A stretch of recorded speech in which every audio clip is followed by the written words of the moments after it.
Last time that I checked, it was 5 chains on my neck. It was no smut on my rep. Last time that I checked. Hey, what's up, YouTube? It's your girl, 40 Shades. What's happening? It's your brother Disney. And today we wanted to talk about some tips to use when you're stuck in inclement weather. With this past recent events of ice, snow down in the south, a lot of people weren't prepared for it. And Disney was telling me a particular story about when he was in Chicago at a truck stop, and I thought it'd be a great idea for not only newbies but veteran truckers as well. So I'll let him tell his story, and throughout the video we're going to give little tips and tricks on how to be safe out here doing the icy roads. Alright, to try to keep the story short, this is back in my rookie days, and like maybe say outside of Chicago, got hit with a snowstorm, shut down for 3 days. Fortunate enough, I had food on the truck. I was able to make it to a truck stop, and basically what happened at the truck stop is they had to start rationing out food, mainly because they knew that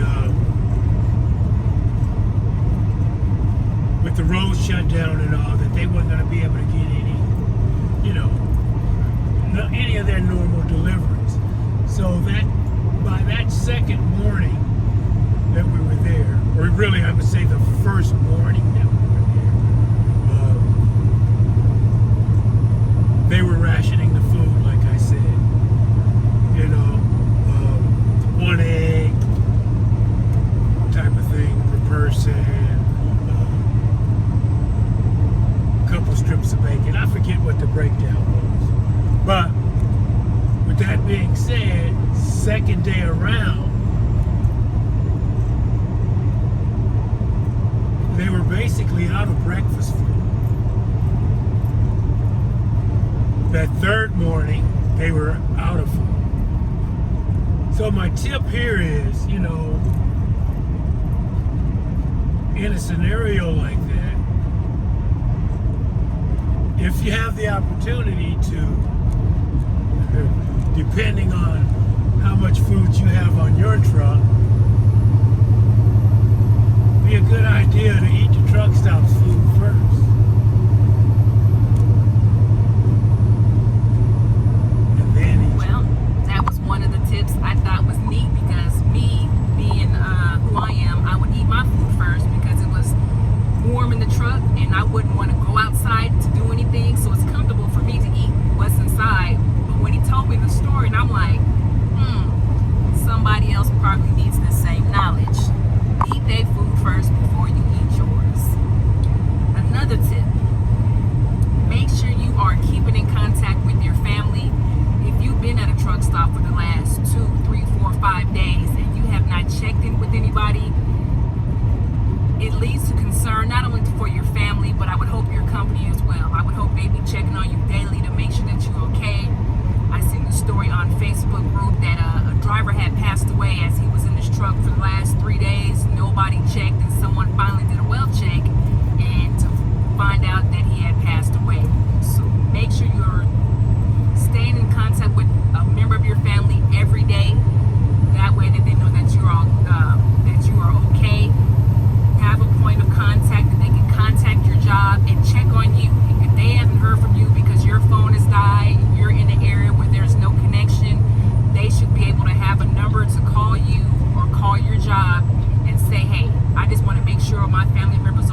air circulating.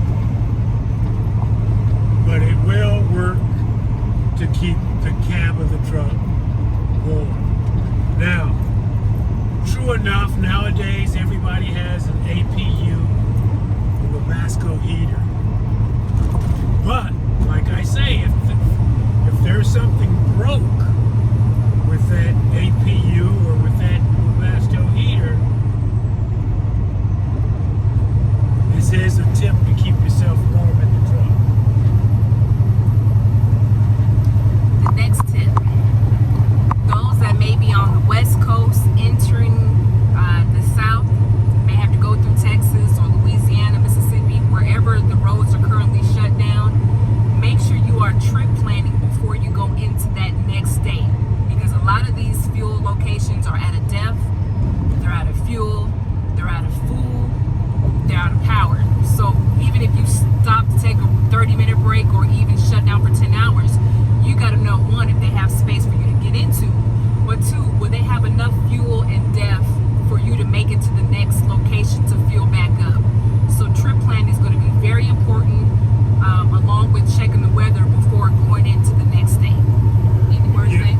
I would say this, currently right now, but things maybe done got better by the time this video goes up. But you had truck stops in the Texas area that was running out of fuel. So you want to make sure you have enough fuel to get in and get out. Because basically what happened is the fuel trucks, they were shut down in the backups on the road too, you know. So if the road was closed, they weren't able to get in, or they wasn't able to get back to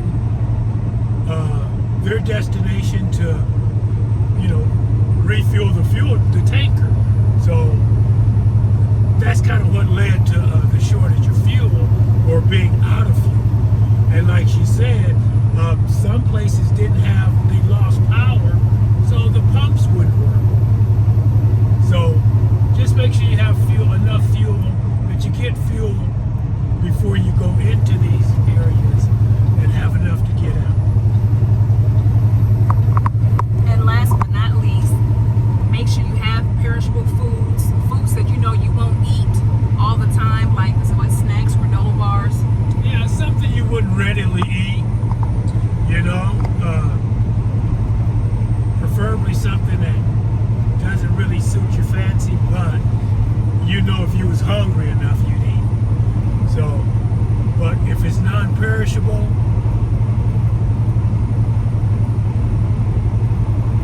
that means you don't have to Put it in the refrigerator. keep it refrigerated and things of that nature. But you have it if in the case of emergency, you do have something to eat.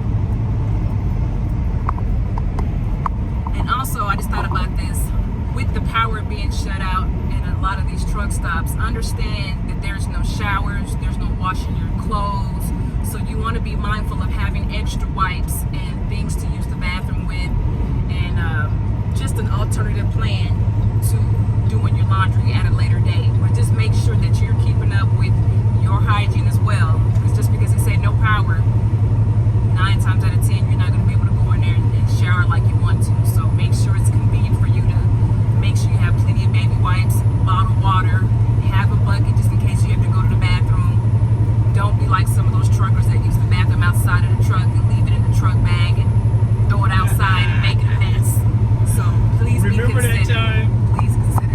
But you remember that time you had to take a shower in the dark I did. because the lights went out in that truck stop? I did. It was scary because I didn't know what happened. I was washing my hair and all of a sudden it got pitch black, but then they wouldn't let anybody else inside because they was trying to control people coming in during the blackout. So they just told me to finish up with the shower and head out, but it wasn't a good feeling to be in there by myself in the dark while my husband was in the truck. So just make sure that you guys keep these tips and tricks in your back pocket.